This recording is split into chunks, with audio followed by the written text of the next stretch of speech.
So guys, जैसे कि हम जानते हैं कि स्पाइडरमैन की स्पाइडरमैन मूवी है वो दस में आर्क चेंजिंग मूवी है। एंड भले ही वो हमें एक आर्क लगे, लेकिन दस में वो स्पाइडरमैन की पूरी लाइफ को चेंज कर रख देता है। यानी कि स्पाइडरमैन की लाइफ चेंजिंग मूवी है, जिससे स्पाइडरमैन की पूरी लाइफ चेंज हो जाती है। एंड हाँ, इस मूवी के बाद में जितने भी लोग जो स्पाइडरमैन को गालियां बकते हैं, वो अब जो स्पाइडरमैन है उसको गालियां नहीं बकेंगे। एंड वो क्यों नहीं बकेंगे, ये सब आज की इस वीडियो में हम जानेंगे डिटेल में। तो सच बात चीज, तो स्पाइडरमैन का आर्क है वो अब किस डायरेक्शन में जाएगा, तो मैं बता दूं जो स्पाइडरमैन का आर्क है वो बहुत ही ज्यादा अलग डायरेक्शन में जाएगा। बिकॉज अब तक जो इन्फिनिटी सागा था उसमें तो जो स्पाइडरमैन था उसको कैसे भी करके जो थैनोस है उसके सामने रखना था, ताकि सारे के सारे सुपर हीरोज को स्पाइडरमैन के साथ में एक ही फ्रेम में लाया जा सके। मतलब ये सब सिर्फ फ्रेम के लिए हो रहा था। मतलब थैनोस बड़े एवेंजर्स की फाइट में जो स्पाइडरमैन है उसको सारे के सारे एवेंजर्स के साथ में ये फ्रेम में ला सके, इसीलिए इन्होंने ये सारी चीज की। एंड अब तक जो स्पाइडरमैन दरअसल में जो टोनी स्टार्क थे उनकी ही छाया में जी रहा था। मतलब उनके आयरन मैन सूट, उनका एक नॉर्मल स्पाइडरमैन का सूट लेकर के जिंदा था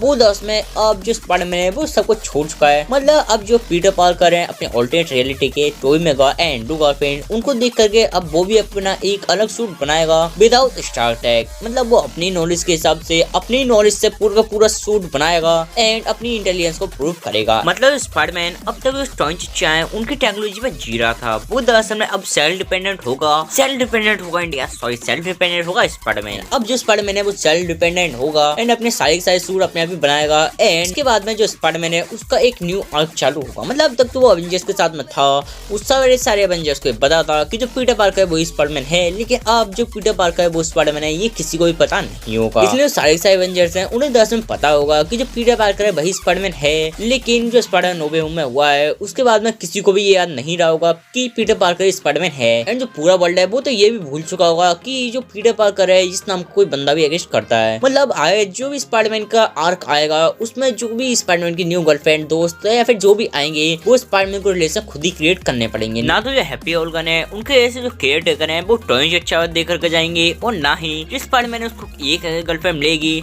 हाँ मैं ही स्पाइडरमैन, मुझे एक गर्लफ्रेंड चाहिए डेट के लिए, कोई आ रहा है क्या साथ में। मतलब कोई उल्टा चांटा मारेगा, इसलिए लौंडे को चांटा खाने का शौक नहीं है। लौंडा बहुत ही सख्त मन करेगा, लौंडा किसी को नहीं बताएगा कि मैं ही स्पाइडरमैन हूँ। मतलब आगे जितने भी रिलेशन बनेंगे, चाहे वो दोस्ती के हों नेट के साथ में या फिर एमजी के साथ में गर्लफ्रेंड के हों, वो उसे दोबारा क्रिएट करने पड़ेंगे। उसे सिर्फ स्पाइडरमैन होने की वजह से दोस्त या फिर गर्लफ्रेंड नहीं मिलेंगे। एंड इसी चीज को जो न्यू आर्क है स्पाइडरमैन का वो जस्टिफाई करेगा। एंड टेंशन नोट जो अपने स्पाइडरमैन है वो सोनी यूनिवर्स में नहीं जाएगा, बिकॉज सोनी यूनिवर्स से किसी ने कहा है जो स्पाइडरमैन है अपने एमसीयू का उसको 2 मूवी और मिलती हैं, जाओ मौज करो एमसीयू। मतलब स्पाइडरमैन की 2 मूवीज और आएंगी, अभी टेंशन लेने की जरूरत नहीं है। और उन 2 मूवीज में जो स्पाइडरमैन है उसको बहुत ही अच्छे तरीके से एक न्यू डायरेक्शन में ले जाया जाएगा, बिकॉज उसका न्यू आर्क आ रहा है। एंड उस आर्क में जो स्पाइडरमैन है वो द अमेजिंग स्पाइडरमैन एंड जो एंड्रू गारफील्ड है उन दोनों को कॉम्बो लगेगा। मतलब जो एंड्रू गारफील्ड के स्पाइडरमैन की इंटेलिजेंट थी उसी के जैसी इंटेलिजेंट को अब यूज करेगा अपने जो एमसी को स्पाइडरमैन है वो। तभी उसने जो स्टीवन स्ट्रेंज है उनके सामने इतना क्विक डिसीजन लिया कि हाँ भाई जाओ डॉक्टर साहब कह दो कि हम पूरी रियलिटी से वास्ता तोड़ते हैं, सबको बुला दो, किसी को याद नहीं रहना चाहिए कि पीटर पार्कर स्पाइडरमैन है।